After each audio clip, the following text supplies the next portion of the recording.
Biblia inasema kwa habari ya mtu mmoja anaitwa Bartimayo, na huyu Bartimayo alikuwa ni mwombaji kipofu, na Biblia inasema huyu Bartimayo alikuwa amekaa kwenye kando ya njia akiomba. Alikuwa ni kipofu, kwa akajikuta anakaa kwenye kando ya njia ili aombe msaada kwa wale wanaoona. Upofu ukasababisha Bartimayo ashindwe kutembea kwenye njia kama wengine. Alikuwa na miguu miwili, lakini upofu ukafanya ashindwe kutembea kwa miguu yake miwili kama wengine. Bartimayo alikuwa na mikono miwili, kwa hiyo kwa sababu ya upofu Bartimayo hawezi kufanya kazi kama wengine kwa mikono yake miwili. Bwana ananiambia kuna watu wako hapa wamefanyika kuwa vipofu, na ile roho ya upofu imekamata mikono yao, washindwa kufanya kazi kama wengine. Umefanywa kipofu, unashindwa kutembea kama wengine. Umefanywa kipofu, unashindwa kuishi vizuri kama wengine. Yani kuna roho ya upofu imeingizwa kwenye maisha yako, inakufanya usiwe sawa kama wengine. Inua mikono yako juu, sema Bwana Yesu, kila roho ya upofu iliyowekwa kwenye maisha yangu, iliyowekwa kwenye huduma yangu, iliyowekwa kwenye afya yangu, nisiwe kama wengine, iondoke.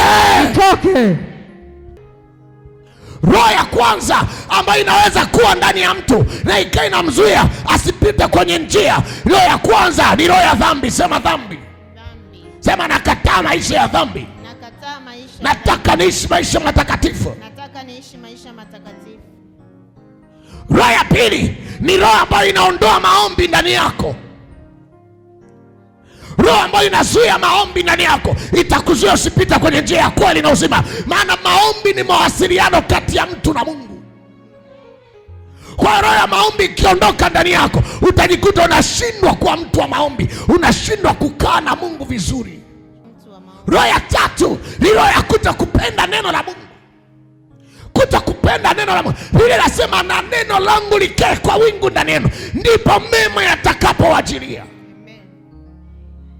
Manake kama unapenda mema ya Mungu, unapenda baraka za Mungu, lazima neno lake likae ndani yenu. Na yeye anasema kaeni ndani yangu nami nikae ndani yenu. Na Yesu ndiye neno. Yesu anatakiwa kukaa ndani yako.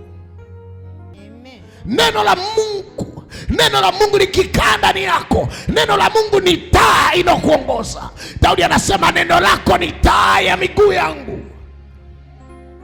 Maana yake ukiwa neno la Mungu halijakaa ndani yako, hauwezi kujua wapi unaenda, hauwezi kujua wapi unaingia, hauwezi kuona wapi unakanyaga. Ndio umepewa mamlaka ya kukanyaga nge na nyoka. Mbona nyoka anakugonga visigino? Mbona nge anakung'ata? Ni kwa sababu gani? Hakuna neno la Mungu. Hakuna taa inawaka kwenye miguu yako. Taa ingekuwa inawaka kwenye miguu yako, nge asingekung'ata, nyoka asingekugonga visigino. Maana Biblia inasema neno lako ni taa ya miguu yangu. Maana yake neno likiwa kwako, utajua wapi pa kukanyaga, wapi sio pa kukanyaga, wapi pa kusimama, wapi sio pa kusimama. Yusufu, neno la Bwana lilikaa ndani yake. Alijua kabisa matokeo ama mshahara wa dhambi ni mauti, kwa kuwa neno la Bwana limekaa ndani yake. Yusufu, mke wa Potifa, alipotaka kumletea mambo ya ajabu akakimbia. Upofu ni picha ya tabia inakuwa ndani ya mtu, inafanya asiishi kwenye njia stahiki. Leo ninaondoa upofu wa kiroho ndani yako. Nasema ninaondoa upofu wa kiroho ndani yako. Nainua mikono yangu juu, ninatangaza juu yako kila upofu wa kiroho ndani yako. Nasema ninaupiga upofu kwa jina la Yesu. Amen. Na uondoa kwa jina la Yesu. Amen. Inua mikono juu, sema achia. Achia. Biblia inasema Bartimayo akiwa kwenye kando ya njia, tayari akiwa kwenye kando ya njia, lakini Biblia inasema Bartimayo akasikia watu wanapita. Akauliza, ni nani anapita hapa? Mimi niko pembeni. Ndio, lakini ni nani anapita hapa? Akataka kutapa taarifa ni nani anapita. Bartimayo akataka kupata taarifa ni nani anapita pale kwenye ile njia.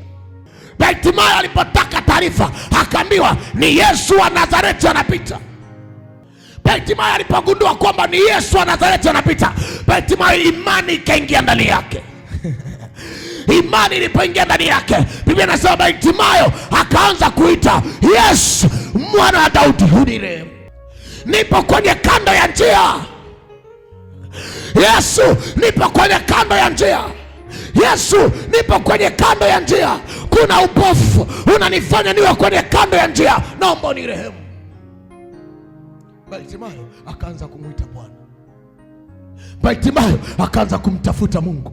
Nisikilize, kuwa kwenye kando ya njia kusikufanye uache kutafuta Mungu. Umeanguka leo, simama, tafute Bwana. Amen.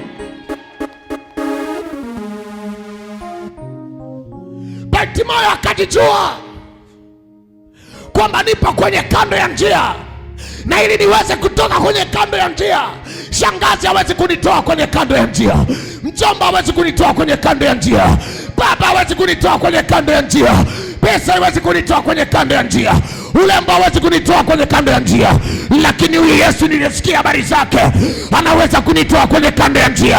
Ninaongea na Bartimayo mmoja hapa aliyefanyika kwa kipofu mahali. Unajua una ndugu yoyote wa kukusaidia, unajua una rafiki yoyote wa kukusaidia, unajua una mtu yoyote wa kukusaidia. Leo umeshamjua Yesu, pokea Yesu na kumuita. Yeye anaweza kukutoa mahali ndugu hawezi kukutoa wewe. Amen. Yesu anaweza kukutoa mahali ambapo marafiki walipita wakakuacha.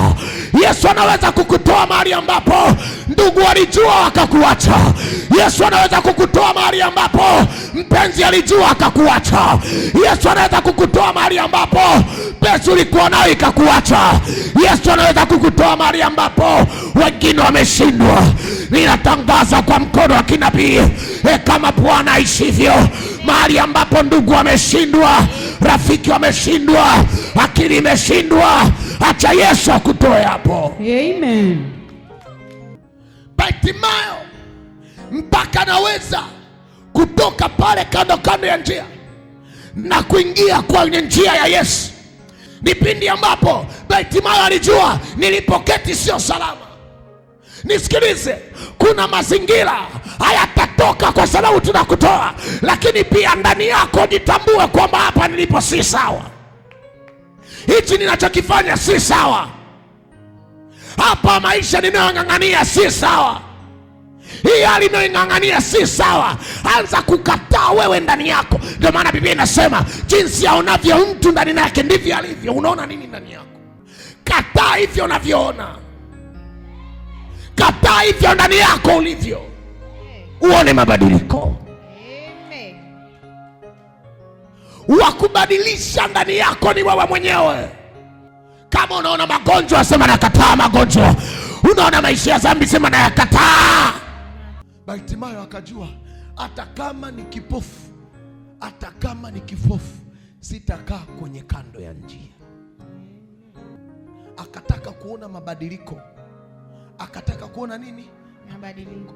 Kila siku taka kuona mabadiliko yako. Usisubiri watu wakuoneshe mabadiliko. Ukisubiri watu wakutafsiri, watakutafsiri kwa tafsiri zao. Ama ukisubiri watu wakuambie wewe ni nani mbele za Mungu, watakuambia wanavyojua wao. Ona wewe kuanza ndani, sema nakataa. Kama mimi ni maskini, sema mimi nakataa umaskini. Alafu anza kuishi hiyo hali ambayo unaikataa, usioitaka. Amen. Amen. Useme mimi nakataa ulevi na bado unakaa baa. Fa mchezo nini? Sinywi pombe tena. Nimeacha kweli, nimeacha. Lakini unacheza kwenye yale mazingira. Unacheza yale kwenye yale mazingira, ukiona hivi kesto light ya baridi unasikia inaita jina lako. Mwana Ashura unaitika abe. Kwa taarifa yako, mwanamke hakula tunda alilokatazwa na Mungu akiwa mbali na mti. alikula tunda lililokatazwa na Mungu akiwa karibu na ule mti. Toka kwenye mazingira hatarishi, unaona ni hatari kwa ajili ya hatima yako. Amen. Hautoki kwa jina la Yesu tu. Unasema kwa jina la Yesu nakataa, beba viatu, beba funga kila kitu. Niko hapa ili nikusaidie. Amina. Kesho na kesho kutwa kila mtu atatoa ripoti ya kazi aliyoifanya. Amen. Kuna majira inafika, kubali kubadilika ili utoe ripoti njema baadaye. Amen. Inua mikono yako juu, sema nitapeleka ripoti njema. Nitapeleka ripoti njema. Kadiri unapochelewa kutaka kubadilika, ndipo kadiri kuna watu na wachelewesha kwenye maisha yao kubadilika. Ujue kabisa kwamba uko hapa, kuna watu wanasubiri ubadilike ili maisha yao yabadilike. Amen. Bartimayo akaanza kuita Yesu. Yesu! Yesu! Anaita, yupo kwenye kando ya njia, lakini anaita Yesu. Walio karibu na Yesu hawakuwa anaita Yesu. Oh ya. Rabado sheka ya bayata. Kitu kinachotesa maisha ya Wakristo wa leo na kinachotesa watu wa leo ni roho ya mazoea. Sema nakataa mazoea. Nakataa mazoea. Katika watu waliokuwa wanatoka Yeriko wanaenda, walikuwa ni wengi, wakuwa wanafunzi peke yake. Kulikuwa na wengine hawawezi kutembea, kulikuwa na wengine ni matasa, kulikuwa na wengine hawawezi, kuna wengine walikuwa hawana kazi, kuna wengine walikuwa hawana watoto, kuna wengine walikuwa hawajainuka, wengine hawana maendeleo, na wapo karibu na Yesu. Lakini wale, kwa sababu walikuwa wanakaa karibu na Yesu na walikuwa washamzoea kwa sababu yupo karibu yao, walikuwa wamemchukulia kawaida kwa sababu yupo karibu yao. Lakini cha ajabu, walio mbali ndio walikuwa wanajua umuhimu wake, walio karibu hawakujua umuhimu wake. Mungu awapatie akili na maarifa. Mungu akupatie akili na maarifa. Tumia nafasi sasa hivi, tumia nafasi hii sasa. Kataa mazoea, kataa mazoea. Kuna watu walikuwa karibu na Yesu hawakuwa na mabadiliko, lakini Bartimayo alikuwa mbali. Mungu akampatia macho. Angalia sasa hii, na ukwambia ukweli, tembea, sio makanisani tu, kila mahali tembea. Unaweza kukuta mtu yupo karibu hata na mtu mkubwa sana, angalia maisha yake. Angalia maisha, hayabadilika. Yupo karibu na mchungaji, yupo karibu na nabii, angalia maisha yake, hayabadiliki. Mapepo yanampiga, uchawi unampiga, waruga unampiga, lakini walio mbali wanapona, yeye yuko pale pale. Ingia hata ofisini, angalia waliokuwa karibu na bosi, angalia maisha yao. Afa angalia wale walio mbali. Lazima ujue, kuna mwanangu mmoja nilikuwa naongea naye, nikamwambia kwenye maisha lazima mtu atambue kwa nini Mungu ameruhusu huyu mtu awe karibu yangu. Mtu yoyote aliyokuwa karibu yako, hata hapo mlivyokaa, kuna sababu. Sio hivi, kuna sababu. Huyu aliyokuwa karibu yako anaweza kutumiwa na Mungu kwa baraka kwako. Amen. Inahitajika macho ya ndani na akili iliyopevuka kwa uelevu sio kawaida kutambua huyu mtu yupo karibu yangu kwa nini. Sio hiyo sababu ya kwanza. Sababu ya kwanza unaweza kwa sababu ulikuwa na matatizo. Ile sababu inayojulikana kwa wote sio. Kuna ya pili iliyojificha, nzuri ama mbaya. Kuna ya pili iliyojificha, nzuri ama mbaya. Kuna mtu anaweza sogea hivi karibu, kumbe ndani yake ana mbegu ya kubadilisha hatima ya maisha yako. Unatakiwa kujua, kuelewa nini kinaendelea. Petro alijua maana ya kutumia fursa vizuri, alielewa. Wale waliokuwa karibu yake wote, wavuvi wenzake, wakumsaidia kupata samaki, lakini Yesu aliposogea karibu akamkabidhi na boti. Amen.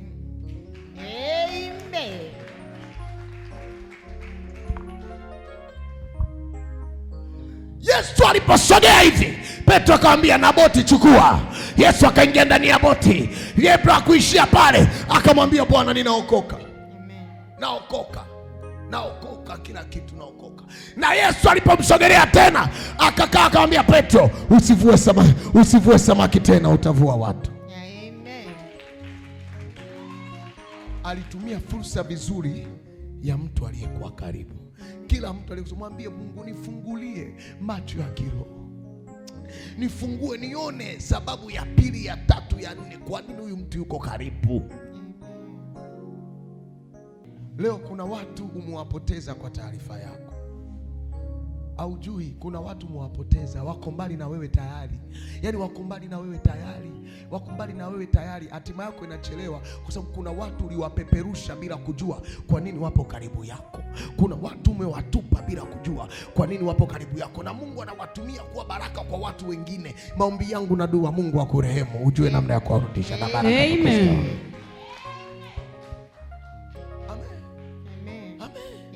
Lazima uelewe. Angalia hata ule mwanamke aliyokuwa anatokwa na damu, angalia alikuwa wapi. Angalia alikuwa wapi. Anatoka mbali anakuja kuligusa pindo, waliokuwa pale karibu hamna kitu. Mimi maombi yangu na dua, kabla sijawafikia wa Marekani, nianze na wewe. Amina. Kabla sijawafikia wale, nianze na wewe. Amina.